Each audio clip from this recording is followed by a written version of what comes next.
Hello friends, இன்றைக்கு இந்த வீடியோவில் நகைக்கடன் பற்றிய புதிய அறிவிப்பு ஒன்று வெளியாயிருக்கு. அது என்ன அப்படிங்கிறத இந்த வீடியோவில் டீட்டெயில்டாக பார்ப்போம். நகைக்கடனை சிறு குறு வியாபாரிகள், ஏழை எளியவர்கள், விவசாயிகள் என அனைவரும் நம்பியிருக்கின்றனர். இதை நம்பி தொழில் செய்ய உடனடியாக கடன் வாங்கும் நிலையும் உள்ளது. எனவே இதற்கான வட்டி செலுத்தப்பட வேண்டிய நிலை குறித்து ஒரு முக்கியமான அறிவிப்புகளை அவ்வப்போது வங்கிகள் அறிவித்து வருகின்றன. இந்த நகைக்கடன் குறைந்த வட்டியில் கிடைப்பதாலும் பாதுகாப்பு காரணமாகவும் இவர்கள் வங்கிகளிலிருந்து நகைக்கடன்களை பெறுகிறார்கள். இருப்பினும் நகைக்கடன் வாங்கியவர்கள் மறு அடமானம் வைப்பதற்கு ரிசர்வ் வங்கி தற்போது வெளியிட்டுள்ள நடைமுறைகளால் கடுமையாக பாதிக்கப்பட்டுள்ளனர். பழைய நடைமுறையில் உள்ள விதிமுறைகளின்படி நகைக்கடன் காலத்தின் முடிவில் கடன் வாங்குவர் வட்டியை மட்டுமே செலுத்தி நகைக்கடனை புதுப்பித்துக் கொள்ளலாம்.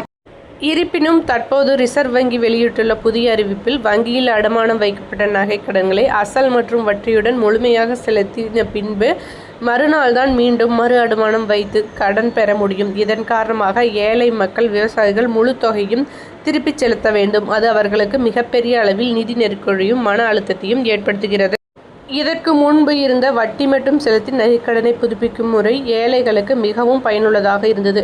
உதாரணமாக 2 லட்சம் கடன் வாங்கிய ஒருவர் வட்டியை மட்டுமே திருப்பி செலுத்தி நகைக்கடனை புதுப்பித்துக் கொள்ள முடியும். ஆனால் தற்போது ரிசர்வ் வங்கியின் புதிய நகைக்கடன் வழிகாட்டு முறைகளால் மிகவும் பாதிக்கப்பட்டுள்ளனர். மேலும் விவசாயிகள் அதிக வட்டி விகிதத்தில் தனியார், தனிநபர்கள், அடகுதாரர்கள் மற்றும் கமிஷன் முகவரிலிருந்து கடன் வாங்கும் சூழ்நிலை ஏற்பட்டுள்ளது.